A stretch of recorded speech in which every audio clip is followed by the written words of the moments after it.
కొత్త బిజినెస్ కోసం ఆలోచిస్తున్నారా? ఈజ్ ఆన్ డిస్ట్రిబ్యూషన్ కోసం కాల్ చేయండి 9154729854.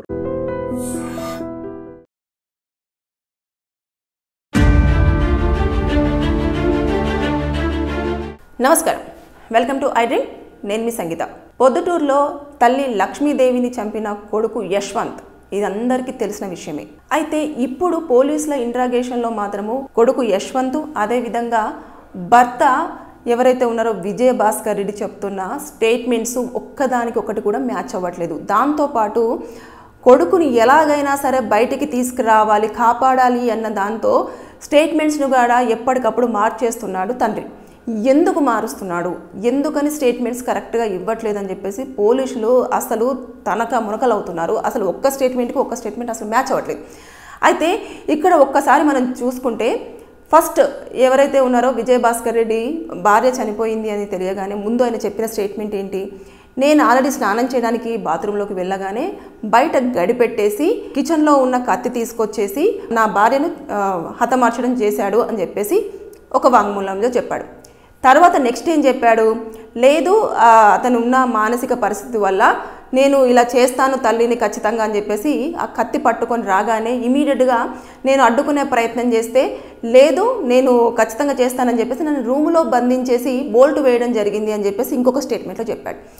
ఇంకొక స్టేట్మెంట్లో ఏమని చెప్పాడు అంటే, నేను బయటికి అదైతే స్నానం చేసి బయటకు వచ్చేలోపు కత్తి పట్టుకొని పారిపోతూ ఉన్నాడు అని చెప్పేసి అదొక స్టేట్మెంట్ చెప్పాడు. ఇక్కడే 3 స్టేట్మెంట్స్ కూడా చాలా డిఫరెంట్గా ఉన్నాయి. ఇంకా దానికి తోడు అసలు నా కొడుకు ఏమీ తెలియదు అన్న లెవెల్లో ఇక్కడ విజయ భాస్కర్ రెడ్డి కూడా బిహేవ్ చేస్తూ ఎలాగైనా సరే బయటికి తీసుకురావాలన్న ప్రయత్నం అయితే చాలా ఎక్కువగా చేయడం జరుగుతుంది. పోలీసులు దీని మీద చాలా ఇన్డెప్త్గా కూడా ఇంట్రాగేషన్ చేస్తున్నారు. అదేవిధంగా మొత్తం ఎంక్వైరీ అనేది చేస్తుంది.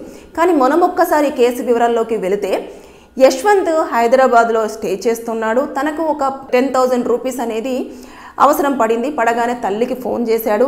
తను గవర్నమెంటల్ స్కూల్లో ఉపాధ్యాయులుగా పనిచేస్తుంది కాబట్టి డబ్బులు ఉంటాయన్న ఉద్దేశంతో కాల్ చేశాడు. కాల్ చేసిన తర్వాత లేదు నేను ఇవ్వలేను అని చెప్పేసి అంటే తను ఇంటికి రావడం జరిగింది, తల్లిని హతమర్చడం జరిగింది అని చెప్పేసి మనకు వార్తలు వచ్చాయి.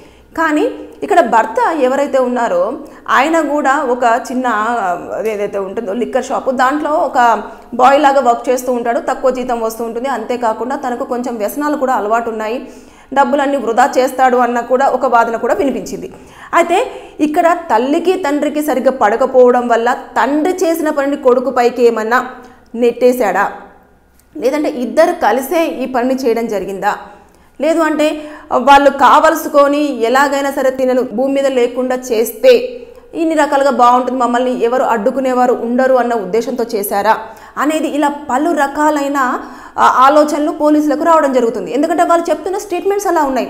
మొత్తానికైతే ఇక్కడ ఒకసారి యశ్వంత్ యొక్క మానసిక పరిస్థితి చూస్తే అతని చిన్నప్పటి నుంచి కూడా లోన్లీగానే ఉండేవాడు. ఎవరితో పెద్ద కలవకపోవడము, మాట్లాడకపోవడము, కొంచెము యాక్టివ్గా ఉండకపోవడము అలా చేసేవాడు. మానసిక పరిస్థితి ఒక్కొక్క టైంలో ఒక్కొక్కలాగా ఉండేది.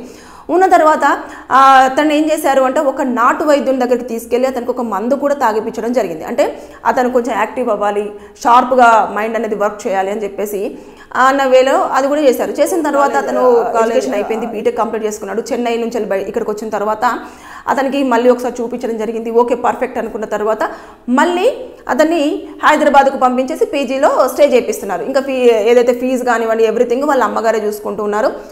ఇక్కడ ఇంటి దగ్గర కూడా వాళ్ళ అమ్మగారే మొత్తం చూసుకోవడం జరుగుతుంది. అయితే ఈ నేపథ్యంలో అతనికి డబ్బులు అవసరం అయ్యింది. ఓకే, ఇన్ని రోజుల నుంచి లేనిది అతను ఎప్పుడు కూడా ఇంటికి ఫోన్ చేసి కంటిన్యూగా మాట్లాడింది కూడా ఉండదు. అంటే తల్లిదండ్రులకు చాలా వరకు ఏం చేస్తారంటే పిల్లలు ఒక టైం పెట్టేసుకుంటారు. ఆ టైంకి హాస్టల్లో స్టే చేస్తున్న వాళ్ళైనా ఆఫీస్లో ఉన్న వాళ్ళైనా వేరే ప్లేస్లలో పేరెంట్స్కి ఫోన్ చేసి వీడియో కాల్ అయినా నార్మల్ కాల్ అయినా చేసి మాట్లాడుతూ ఉంటారు. కానీ ఇక్కడ యశ్వంత్కి తల్లికి అంత ఇది కూడా లేదు. ఇంటికి ఫోన్ చేయాలి, నేను ఈ టైంలో ఖచ్చితంగా తల్లిదండ్రులతో మాట్లాడాలి అన్నది కూడా లేదు. ఆయన చాలా డిఫరెంట్గా ఆయన లోకంలో ఆయన బ్రతుకుతూ ఉండేవాడు. అంతే, పెద్దగా ఎవరి జోలికి వెళ్లకుండా అలా డిమ్ముగా మందంగా అలా కూర్చొని ఉండేవాడు. అతనికి మరి తండ్రి ప్రోత్సాహం వల్ల అలా చేయడం జరిగిందా, లేదు అంటే అతని మానసిక పరిస్థితిని విధానాన్ని చూసి తండ్రి అతన్ని వాడుకుంటున్నాడా అతను చేసిన పనికి అని చెప్పేసి అన్న యాంగిల్స్లో కూడా పోలీసులు దాన్ని ఇప్పుడు ఛేదించాలన్న ప్రయత్నం చేస్తున్నారు. అసలు నిజంగా అక్కడ ఏం జరిగింది అని చూద్దాము అని అంటే కూడా లోపల జరిగింది కాబట్టి మనకు ఎవరు లోపలికి వచ్చింది కానివ్వండి, బయటికి వెళ్ళింది కానివ్వండి, ఇలాంటి సీసీ కెమెరా ఫుటేజ్లలో కూడా మనకేం కనిపించలేదు. అందరూ ఇంట్లోనే ఉన్నారు. అవన్నీ యాంగిల్స్లలో కూడా చెక్ చేస్తున్నారు. ఏదేమైనా సరే మనం ఒకవేళ చూసుకుంటే ఇప్పుడైతే ఎవరైతే విజయభాస్కర్ రెడ్డి ఉన్నారో వాళ్ళకి ముఖ్యంగా ఎవరు కావాలంటే భార్యనే కదా. మనకి ఎక్కువగా లైఫ్ పార్ట్నర్స్నే ఎక్కువగా ప్రిఫర్ చేస్తారు, తర్వాతనే పిల్లల్ని. ఎందుకంటే యశ్వంత్కి రేపు మ్యారేజ్ అవ్వచ్చు, తర్వాత తన లైఫ్ తను లీడ్ చేసుకోవచ్చు, తనకంటూ ఒక ఫ్యామిలీ క్రియేట్ అవుతుంది, ఇలాంటివన్నీ ఉంటాయి.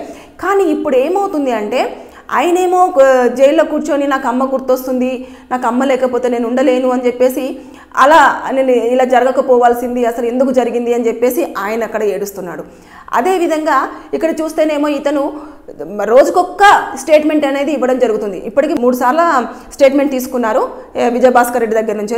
3 సార్లు కూడా డిఫరెంట్ స్టేట్మెంట్స్ అనేది ఇచ్చారు. అంటే ఈ యాంగిల్లో మనం ఆలోచిస్తూ ఉంటే కేవలము తెర పైన ముందు మాత్రం కనిపించేది యశ్వంత్, కానీ వెనకాల నుంచి చేపించింది మాత్రము భర్త విజయభాస్కర్ రెడ్డి అన్న యాంగిల్లో మాత్రం చాలా వరకు పోలీసులు దర్యాప్తు చేయడం జరుగుతుంది. ఎందుకంటే అతని పరిస్థితి, మెంటల్ స్టెబిలిటీ కానివ్వండి, అతను ఉన్న మానసిక పరిస్థితి కానివ్వండి, దాంతోపాటు అతను బిహేవ్ చేస్తున్న విధానం కానివ్వండి, జైల్లో ఉన్నప్పుడు అతను మాట్లాడుతున్న మాటలు కానివ్వండి, ఇవన్నిటిని క్యాలిక్యులేషన్ చేసినప్పుడు అతను నిజంగానే చేయగలడా చేశాడా అని చెప్పేసి పోలీసులకి ఒక అనుమానం తెచ్చే విధంగా అక్కడ యశ్వంత్ బిహేవ్ చేయడం జరుగుతుంది. ఇకపోతే ఇతను వచ్చినప్పుడు మాత్రము ఇతను ఏ స్టేట్మెంట్ చెప్తున్నాడు అంటే ఈరోజు మనం అడిగిన దానికి పోలీసులు ఏం చేస్తారు అని అంటే ఒకటే ప్రశ్న ఉంటుంది, కానీ దాన్ని 100 రకాలుగా అడుగుతారు.